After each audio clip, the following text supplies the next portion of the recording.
través de la señal de Radio Nuevo Mundo, presentamos el programa Academia Libre, un espacio que sintoniza con la actualidad educacional, el desarrollo científico y el mundo de las artes.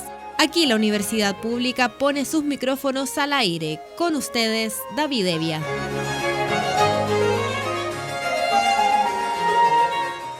Vaya nuestro saludo a todos los auditores de Radio Nuevo Mundo que a esta hora sintonizan la emisión de Academia Libre, donde la educación, las ciencias y las artes confluyen para hacer de la creación de conocimiento un espacio público. Me acompañan Francisca Baitía y Cristian Castro. Conversamos sobre educación en Academia Libre. Vamos a observar lo que está pasando en España a propósito del último informe de la prueba PISA. Hay un artículo en la prensa española que podría decirnos mucho a los chilenos sobre este tema. Es un artículo escrito en función de ellos mismos. Se llama "Lo que debería aprender España del método Singapur para mejorar los resultados de educación en el informe PISA".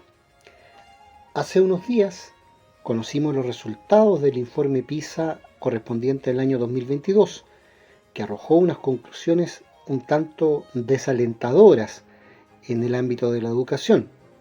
Los estudiantes españoles de 15 años obtuvieron el peor resultado de su historia en matemáticas y también empeoraron en lectura, aunque al menos mejoraron ligeramente en ciencia respecto de la edición 2018 de la misma medición internacional. Los malos resultados no se limitan a España y de hecho la bajada ha sido aún más pronunciada a nivel global, pues muchos países han empeorado más sus puntuaciones que el nuestro, dice la prensa española. Sin embargo, hay naciones que sí han salido muy bien paradas en este informe PISA, y el caso más destacado de ellos es el de Singapur, que ha recuperado el número 1 en las 3 categorías educativas anteriormente mencionadas, es decir, matemáticas, lectura y ciencia. Este pequeño país asiático, uno de los que mayor renta per cápita tiene del mundo, ha dado mucho que hablar desde hace años por sus métodos educativos, hasta el punto de establecer lo que se conoce como método Singapur, que otros países de diferentes partes del globo han tratado de imitar con mayor o menor éxito. Singapur lidera con contundencia las 3 categorías analizadas por la OCDE a través de PISA, aunque su puntuación destaca aún más en matemáticas, donde alcanza los 575 puntos. Son nada menos que 103 por encima de la media internacional de 472, mientras que España tiene que conformarse con estar muy ligeramente por sobre la media de los países de la OCDE en esta materia, con 473. El método Singapur empezó a gestarse hace ya más de 4 décadas, en 1980, cuando el Ministerio de Educación del país planteó un cambio radical en el modelo de enseñanza de las matemáticas. En lugar de centrarse en la memorización, querían potenciar la comprensión por parte de los alumnos en un esfuerzo para que entendieran en todo momento lo que estaban estudiando. A su vez, se inspiraron en las enseñanzas del psicólogo y profesor estadounidense Jerome Bruner. Para ello, utilizan un proceso con 3 pasos básicos muy definidos: concreto, pictórico y abstracto. Así funciona cada uno de ellos. Concreto: los estudiantes comienzan su aprendizaje utilizando objetos físicos como bloques o cubos y se les enseña a contarlos y a hacer operaciones básicas sumándolos, restándolos, etc. Pictórico. Los estudiantes representan los conceptos básicos que han aprendido con trazados y dibujos. De esta manera, conectan la realidad tangible del primer paso con representaciones mentales, midiendo, por ejemplo, las proporciones y cantidades de los objetos con los que han interactuado. Abstracto. En este tercer paso, usan ya números y símbolos con naturalidad, realizando operaciones matemáticas cimentadas en una comprensión que han desarrollado en los dos primeros pasos. Además, otro concepto importante del método Singapur consiste en cuidar que todos los estudiantes de la clase avancen juntos y que nadie se quede atrás. Para lograr eso, cuando notan que un estudiante progresa más rápidamente, profundizan con él en el mismo tema con problemas diferentes pero relacionados, por ejemplo, si están aprendiendo multiplicaciones, hasta que sus compañeros también lo dominen, antes de pasar todos juntos a la siguiente materia, como podrían ser las divisiones. Claro, debemos subrayar que junto con este interesante método, Singapur goza de un ingreso per cápita que ya quisiera la inmensa mayor parte del mundo. Pero es importante que comparemos los datos que los españoles consideran desalentadores para ellos mismos, en su realidad, con la realidad chilena. Los escolares chilenos obtuvieron resultados similares a los de 2018 en el último informe PISA publicado por la Organización para la Cooperación y el Desarrollo Económicos, OCDE, que evaluó el nivel de los estudiantes de 15 años en lectura, matemáticas y ciencias naturales durante el año 2022. Las puntuaciones en las tres materias evaluadas en el Programa Internacional para la Evaluación de Estudiantes, PISA por sus siglas en inglés, fueron además inferiores al promedio de los países de la OCDE, institución con sede en París y de la que Chile forma parte desde el año 2010. O sea, aquí ya hay una diferencia importante. En España están tristes porque bajaron sus puntajes y tuvieron que conformarse con estar solo un punto por encima del promedio de la OCDE. Pero Chile, manteniendo su puntaje respecto de la medición anterior, es decir, de la de 2018, está por debajo del promedio de la OCDE. En matemáticas, nuestro país obtuvo 412 puntos, lo que lo sitúa por encima de México, Brasil, Indonesia y Filipinas, pero por debajo de países como Canadá, Suiza, Japón o Corea del Sur. El 44% de los estudiantes alcanzó al menos el nivel 2 de competencia en matemáticas, significativamente menos que el promedio de los países de la OCDE, donde ese nivel, el nivel 2, lo alcanzó el 69% de los estudiantes. Como mínimo, estos estudiantes pueden interpretar y reconocer, sin instrucciones directas, cómo se puede representar matemáticamente una situación simple, explica el documento con los resultados. En ciencias naturales, los estudiantes nacionales obtuvieron 444 puntos y superaron a sus pares de la región, mientras que la puntuación más alta fue en lectura, con 448 puntos, superior también a la obtenida por México o Brasil, pero lejos de Estonia, Estados Unidos o el mismo Singapur. Cerca del 66% de los estudiantes nacionales alcanzaron el nivel 2 o superior en lectura, frente al promedio de la OCDE, que es de 74%, lo que significa que pueden identificar la idea principal de un texto de extensión moderada, entre otras cuestiones. El informe también señaló que entre 2018 y 2022 la brecha entre los estudiantes con puntuaciones más altas y los estudiantes más débiles se redujo en matemáticas, no cambió significativamente en lectura y se amplió en ciencias.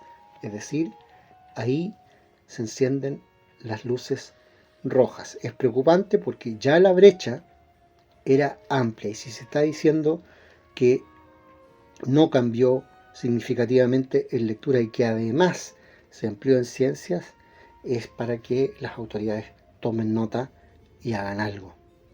Los datos segregados por condiciones socioeconómicas demostraron además que los alumnos más favorecidos superaron a los estudiantes desfavorecidos por 69 puntos en matemáticas, menor que la diferencia promedio entre los dos grupos en los países de la OCDE.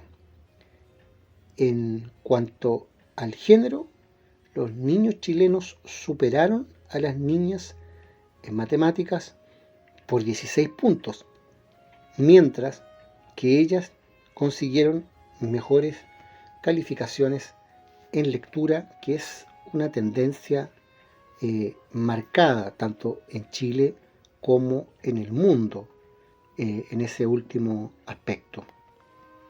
Son los datos que proporciona PISA, y por eso es tan importante tener de vez en cuando el ejemplo de lo que ocurre en otros países antes de simplemente analizar solamente lo que está ocurriendo en el propio territorio nacional, tener parámetros a partir de los cuales sopesar la situación. Hay un país, España, que comparte lengua y algunas tradiciones con nosotros, y donde la caída sufrida en materia de indicadores educativos sitúa de todos modos a ese país muy por encima de los magros resultados que, digámoslo, se consolidan ya en Chile en este siglo XXI. En Academia Libre, la música tiene historia, con Francisca Beitía. Barbara Strozzi, nacida el 6 de agosto de 1619 en Venecia, fue una connotada cantante y compositora perteneciente al barroco, con más de 100 composiciones. Reconocida en una época de hegemonía masculina, destacó su gran sensibilidad y expresividad impresa en su obra. Asimismo, la compositora vivió en un contexto donde la figura femenina dentro de la música tuvo un papel fundamental en el desarrollo disciplinar, situándose como una de las compositoras más prolíficas de su momento, cuya agudez y vitalidad creadora dio como resultado 8 libros de música, escritos entre 1644 y 1664, siendo conocida más allá de Italia y en toda Europa. Strozzi ha sido considerada como la compositora más fértil de música vocal secular de Venecia de mediados del siglo XVII, cuya singularidad se incrementó por su notable habilidad poética y compositiva. Solo cuenta con un volumen de canciones sacras. La compositora escribió arias, cantatas dramáticas, madrigales y dúos. La gran mayoría de sus obras impresas fueron cantatas para soprano solista y bajo continuo, probablemente escritas para ser interpretadas por ella misma. El nombre de nacimiento de la compositora era Bárbara Valle. Su madre, Isabella Garzoni, conocida como la Griega, según los historiadores, probablemente era sirvienta de Giulio Strozzi, poeta y libretista veneciano, cuya obra fue consagrada por notables compositores como Claudio Monteverdi, Francesco Cavalli, Francesco Manelli y Francesco Sacrati. Si bien inicialmente Bárbara fue una hija ilegítima, ella y su madre vivían en casa de Giulio y fueron incluidas en su testamento. Giulio posteriormente se refirió a Bárbara como hija adoptiva, apoyándola en el desarrollo de su carrera musical, la cual no contó con apoyo ni de la Iglesia Católica ni el patrocinio constante de la nobleza. Su iniciación musical estuvo precedida por las dificultades propias de la época, en que Venecia sufrió distintas plagas que cobró numerosas vidas. Sin embargo, la compositora sobrevivió junto con su madre, comenzando en la música alrededor de los 12 años de edad con la primera Festa della Salute, la primera basílica de Venecia luego de la peste. Bárbara demostró un talento vocal virtuoso, sobre todo en el momento de su adolescencia temprana, lo que su padre supo guiar organizando lecciones de composiciones para ella, con el destacado compositor, organista y cantante Francesco Cavalli, y que junto a Monteverdi fue el compositor de ópera más importante del siglo XVII. Giulio posteriormente estableció la Accademia degli Unisoni, donde recibió a los músicos en un círculo social privilegiado. Dicha academia, que operaba desde la casa de Strozzi, se convirtió en el principal espacio de actuación para la joven Bárbara, asegurando sus oportunidades de actuar como cantante, así como actuaciones semipúblicas de sus propias obras. En 1637, a la edad de 18 años, Bárbara tomó el apellido de su padre, Strozzi, y lo mantuvo hasta su muerte. Escuchamos a continuación L'amante secreto, de la obra Cantate, Ariete e Duetti, opus 2, de Barbara Strozzi, por la mezzosoprano Renata Dubinskaity.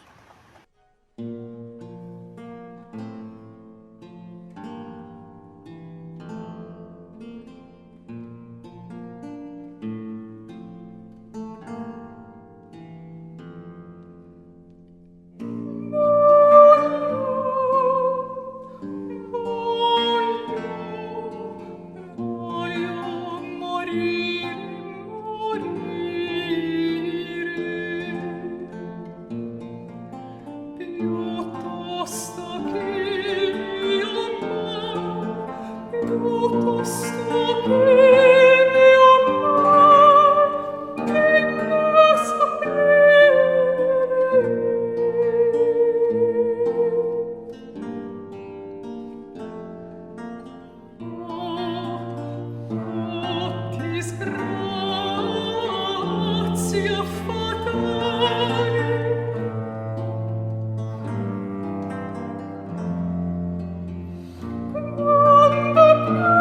piangerà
Escuchábamos L'amante secreto de la obra Cantate Ariete e Duetti, opus 2, de Barbara Strozzi, por la mezzosoprano Renata Dubinskieri.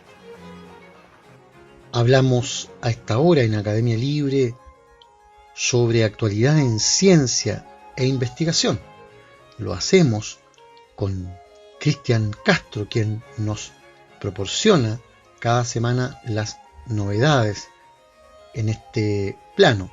¿Qué está pasando, Cristian, en materia de ciencia e investigación? Hoy hablamos de astronomía en Academia Libre, porque se ha hecho referencia a nuevas pistas sobre posibles planetas desconocidos en el sistema solar. Mercurio, Venus, Tierra, Marte, Júpiter, Saturno, Urano y Neptuno, sin contar a Plutón desde hace algunos años, son los planetas conocidos del sistema solar. ¿Pero habrá más? Esto es materia de numerosos estudios y debates entre astrónomos. Dos de ellos, los hermanos Carlos y Raúl de la Fuente Marcos, de la Universidad Complutense de Madrid, ha publicado varios artículos donde plantean la existencia de uno, incluso más, planetas desconocidos de nuestro sistema solar, tras investigar las órbitas de algunos objetos transneptunianos que se mueven más allá de Neptuno. Ahora presentan un nuevo trabajo en la revista Monthly Notice of Royal Astronomical Society, con un enfoque diferente, centrado en el análisis de las diferencias y velocidades radiales de objetos de esa región. Y las conclusiones siguen apuntando a que más allá de Plutón puede haber mundos que todavía no hemos descubierto. La mayoría de los estudios hacen uso de las órbitas que, en el caso de objetos distantes con arcos cortos, son muy inciertas, con incertidumbres asociadas a elementos orbitales superiores al 50%, apunta uno de los investigadores. Sin embargo, añade los valores de la distancia radial, distancia del objeto a nuestro planeta, y la velocidad radial, velocidad del objeto respecto a la Tierra en la dirección que los separa, en una época próxima a su descubrimiento, tienen incertidumbres de pocos puntos porcentuales. Por tanto, cualquier conclusión derivada a partir de las distribuciones radiales es bastante más sólida que las basadas en elementos orbitales. Teniendo esto en cuenta, los autores se han centrado en los objetos transneptunianos del cinturón de Kuiper, un conjunto de cuerpos helados que orbitan alrededor del Sol a una distancia de entre 30 y 50 unidades astronómicas. En concreto, los que se mueven próximos al acantilado de Kuiper, la parte más alejada del cinturón, donde la densidad de los objetos que lo pueblan decrece drásticamente. Más allá de este acantilado y de las 50 unidades astronómicas, nuestra visión se vuelve borrosa, ya que los objetos son cada vez más tenues y su periodo orbital abarca varios siglos. La obtención de imágenes en profundidad utilizando los mayores telescopios podría superar el primer problema, pero los derivados del segundo se abordan mejor con análisis estadísticos de datos conocidos. Es lo que han hecho los autores, comparando las distancias y velocidades radiales de estos objetos transneptunianos con las de otros del sistema solar localizados en escenarios análogos con los que hasta ahora no se había contrastado. El cinturón principal de asteroides, situado entre las órbitas de Marte y Júpiter, y los llamados objetos de tipo Atria, cuyas órbitas son interiores a la de la Tierra e interaccionan solo con Venus y Mercurio. Los resultados y las gráficas revelan que las distribuciones de los objetos transneptunianos y los asteroides del cinturón principal tienen un aspecto similar. Por tanto, si la estructura que se observa en el caso del cinturón de asteroides se debe a las perturbaciones seculares inducidas por Júpiter y Saturno, es lógico suponer que lo que vemos con los objetos situados más allá del acantilado de Kuiper podría estar generado por perturbaciones de planetas transneptunianos por descubrir. Un hueco bastante revelador, a unas 72 unidades astronómicas, podría ser fruto de resonancias con esos mundos desconocidos. Aunque resulte tentador atribuir ese hueco a uno o más perturbadores masivos localizados en los confines del sistema solar, ¿es la evidencia suficientemente sólida? Para responder a esta pregunta, los dos astrónomos recurrieron a la otra analogía, con los 31 asteroides de tipo Atria conocidos. Sus órbitas nunca se alejan más de una unidad astronómica del Sol y solo interactúan directamente con Venus y Mercurio. Primero calcularon las distancias nodales entre cada par de estos objetos o nodos, y así comprobaron que, de alguna manera, tanto Venus como Mercurio controlan los encuentros cercanos entre ciertos tipos pares de atrias. A continuación realizaron el mismo tipo de estudio para los objetos transneptunianos extremos y aparece un patrón similar, donde las distancias internodales más pequeñas parecen estar situadas en zonas concretas, donde a priori no hay nada conocido.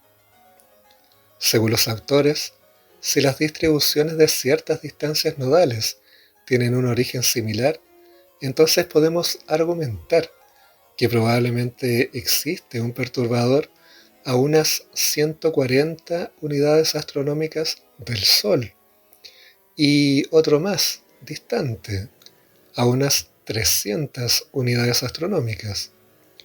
Dos mundos nuevos por descubrir, mucho más allá de Plutón. Por comparar, la Tierra está a una unidad de nuestra estrella. Las conclusiones de este trabajo son consistentes con las de otros estudios, como uno recién publicado en la revista The Astronomical Journal, a pesar de que uno de los estudios se realiza mediante análisis estadístico de datos observacionales y el otro hace uso de simulaciones numéricas. Además, indican los investigadores que el primer y único trabajo que hasta la fecha había usado distancias radiales es uno del 2001 por Chad Trujillo y Michael Brown. Estos dos astrónomos estadounidenses publicaron después por separado diversos trabajos en este campo. En 2016, por ejemplo, Brown y otro colega del Instituto de Tecnología de California afirmaron haber encontrado pruebas de la existencia de un planeta gigante difícil de observar por su órbita extraña y alargada en los confines del sistema solar. De momento no se ha confirmado. Por su parte, Trujillo, actualmente en la Universidad de Arizona del Norte, junto a Scott Shepard del Instituto Carnegie y David Tolen de la Universidad de Hawái, descubrieron hace un lustro los objetos del sistema solar más lejanos jamás observados. Un planeta enano situado a unas 120 unidades astronómicas del Sol. Ahora bien, respecto a la posibilidad de que aparezca un verdadero planeta 9 o X en el sistema solar, Trujillo comenta: creo que la hipótesis de un solo planeta ha sido cubierta por mucha gente, pero en realidad yo pediría a los investigadores en general que explorasen hipótesis adicionales, como la de múltiples planetas o la de un disco de material que pudiera causar los efectos orbitales observados. Algunos trabajos lo han hecho, pero son muy pocos en comparación con la hipótesis del planeta único. También considera que hay que ponerse de acuerdo en definiciones como la de objeto transneptuniano extremo, ya que los distintos valores considerados de distancia mínima al Sol y semieje mayor orbital pueden dar resultados diferentes. En cualquier caso, señala Trujillo, necesitamos una muestra mayor que deje más claro qué objetos de este tipo están potencialmente afectados por un planeta hipotético dado. También más observaciones de sondeos que no estén sesgados a favor de un planeta o de una definición de objeto transneptuniano extremo. Por otra parte, también se plantean hipótesis diferentes sobre lo que puede estar afectando el movimiento de estos objetos transneptunianos.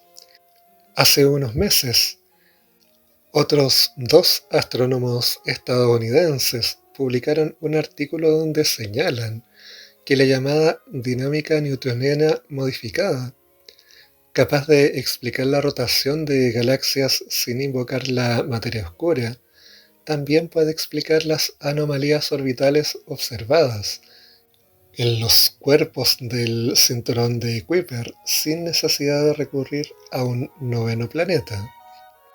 Esta última teoría está recibiendo bastante atención en contextos galácticos y cosmológicos.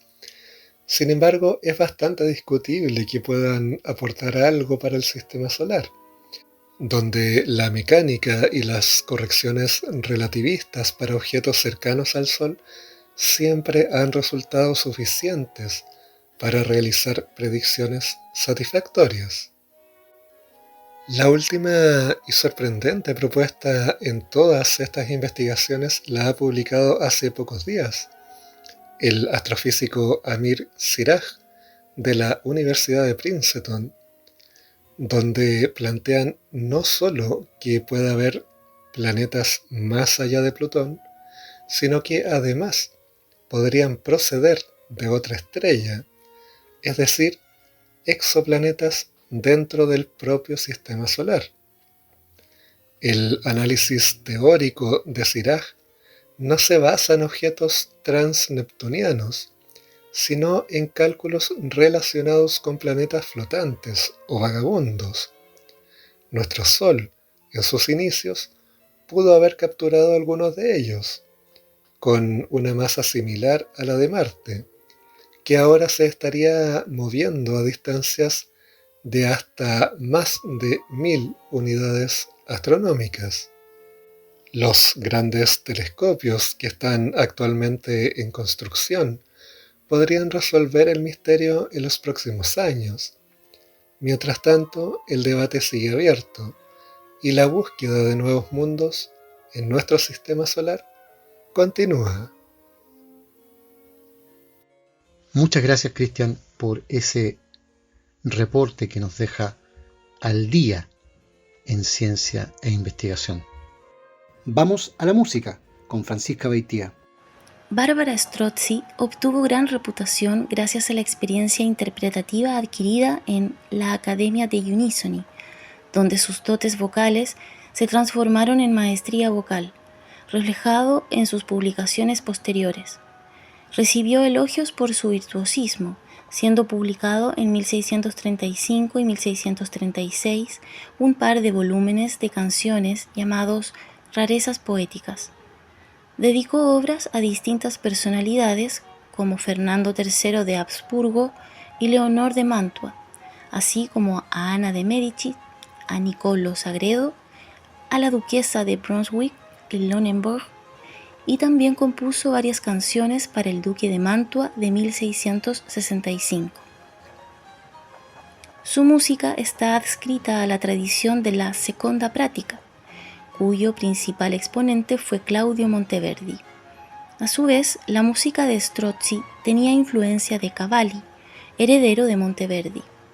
Ahora bien, en cuanto a los textos, la compositora utilizó principalmente escritos del poeta Giambattista Marino, que le sirvió como vehículo de expresión para desafiar roles de género de la época.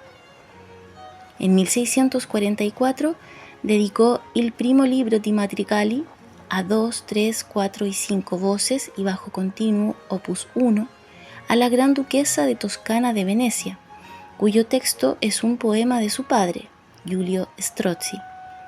La riqueza del conjunto demostró una grandeza estética y técnica, dando un aporte de valor inigualable a la historia de la música. Sus obras poseían un alto nivel de sensibilidad, cuyos textos a menudo insinuaban problemas profundos vinculados al género. Muchas de sus letras fueron escritas por su padre o colegas de éste, así como por ella misma. En cuanto a la dimensión vocal, sus obras evidenciaron un gran énfasis lírico, extendiendo su propia voz, siendo fiel al puro sonido vocal. Su trabajo la situó entre los principales precursores de la cantata, en que la composición vocal se desplegó en la forma de variaciones estróficas sobre un bajo recurrente, y donde la voz evolucionaba de un recitativo primitivo hacia lo melódico para una sola voz. Sus cantatas fueron muy variadas, incluyendo distintas secciones y una mezcla de estilos vocales y largas partes melismáticas. En cambio, sus arias eran más breves y a menudo estróficas o con un estribillo. Bárbara Strozzi nunca se casó, sin embargo, mantuvo una relación con un noble veneciano, Giovanni Paolo Wittmann, de cuya relación nacieron al menos 3 o posiblemente 4 hijos. Wittmann era el padre de su hijo Giulio. Luego tuvo 2 hijos más, Isabela en 1642 y Laura en 1644, y un cuarto, Máximo. No obstante, sus 2 hijas se unieron a un convento y uno de sus hijos se convirtió en monje. Strozzi murió en Padua el 11 de noviembre de 1677, a la edad de 58 años. Se cree que fue enterrada en la iglesia de los eremitas. No dejó testamento cuando murió, por lo que a su muerte su hijo Giulio Pietro reclamó su herencia en su totalidad. Escuchamos a continuación Che si può fare, arie a voce sola, opus 8, de Bárbara Strozzi, por Cappella Mediterranea Ensemble.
Escuchábamos Che si può fare, aria a voce sola, opus 8, de Bárbara Strozzi, por Cappella Mediterránea Ensemble. Conversamos sobre arte y cultura a esta hora en Academia Libre. El paso de los años inevitablemente resulta en un deterioro del arte. Consecuentemente, es importante procurar preservarlo y, en algunos casos, restaurarlo. Particularmente, las pinturas rupestres son amenazadas no solo considerando su increíble antigüedad, sino también las condiciones climáticas y humanas a las que están expuestas. Por ejemplo, en Indonesia existen pinturas rupestres de hace más de 45.000 años y poco a poco empiezan a desvanecerse. Por ello es importante descubrir las causas de su deterioro para conseguir frenarlo y así conservar el legado de nuestros antepasados. De acuerdo con una publicación de Nature, científicos y especialistas en arqueología ya trabajan para conservar las pinturas de Indonesia. Aproximadamente el 65% de las cuevas en el sur de Celebes, la isla indonesia donde están las pinturas, cuentan con alguna obra rupestre. He ahí la relevancia patrimonial de la zona y la importancia de los esfuerzos científicos y arqueológicos por conservar las piezas lo mejor posible. Considerando la delicadeza de obras tan antiguas y frágiles, el tratamiento sobre ellas no es una labor sencilla. Aunque su preservación está bien intencionada, es importante que los especialistas a cargo consideren los retos que esto implica. Por ejemplo, Rustan Lee, un arqueólogo de la Oficina de Preservación Cultural en Indonesia, mencionó para Nature que el principal problema es el desprendimiento de las capas de piedra. Además, Lee señaló que dicho desprendimiento ahora ocurre a un ritmo alarmante. Tristemente, los arqueólogos especulan que una de las principales razones para explicarlo es el mismo ser humano. La contaminación vehicular de la zona y la respiración de los visitantes podrían estar acelerando la desaparición de las pinturas. Otra posibilidad es que la industria local esté empeorando los microclimas de las zonas correspondientes. Las vibraciones y el polvo producido por la minería de la zona podrían estar afectando a las pinturas en las cavernas. Sin embargo, hasta ahora estas son solo especulaciones y los esfuerzos por conservar, en la medida en que ello es factible, las obras ancestrales apenas empiezan. Cimento NASA, la empresa productora de cemento más importante de Indonesia, plantea tomar medidas importantes para el deterioro del arte. Esto es interesante, especialmente considerando que el cemento se produce a partir de las montañas kársticas, el hogar, en este caso, de las pinturas. Desde el año 2022, la firma selló una carretera para reducir el tráfico de vehículos. Además, ha buscado empapar las carreteras para evitar el esparcimiento del polvo. Finalmente, aunque aún no sea definitiva la conservación de las pinturas, las medidas arqueológicas, científicas y de otra índole para hacerlo dibujan un escenario al menos esperanzador para el patrimonio de las cavernas de Celebes. Este es un tema que recién se está conociendo y respecto del cual es importante señalar que hay todo un debate en el mundo de la antropología respecto de si cabe considerar arte la pintura rupestre. Esto podría considerarse una obviedad en una primera mirada, pero la verdad no lo es y ha enriquecido el debate durante todo el último siglo, porque al arte se le imputa una condición deliberada, un propósito afirme que tiene alguna idea de abstracción.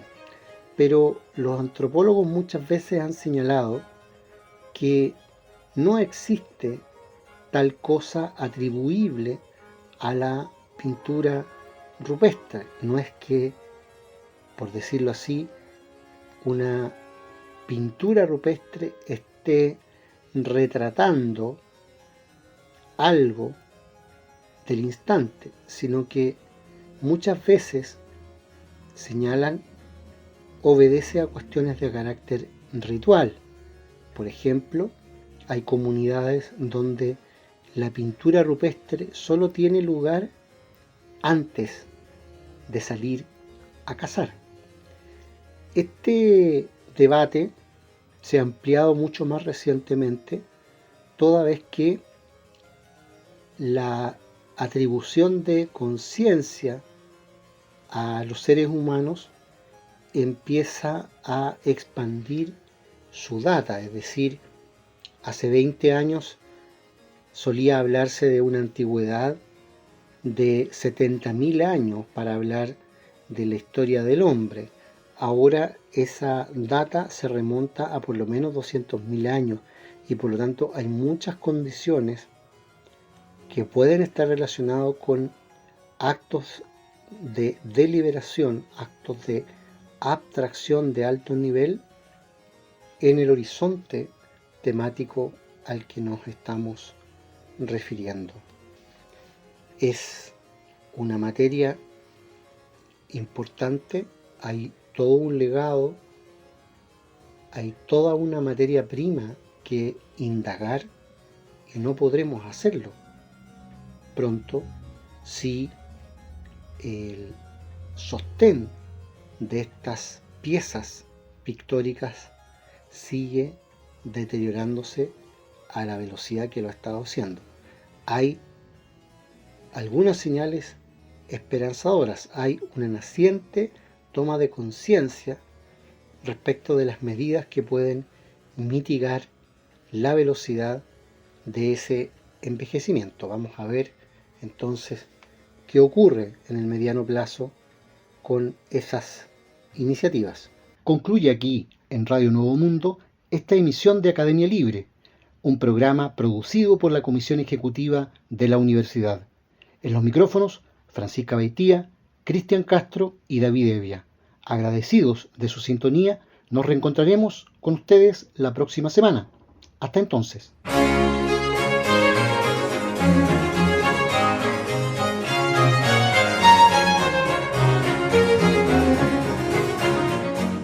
Concluye aquí este capítulo de Academia Libre, un programa que aporta miradas críticas a la construcción de la sociedad.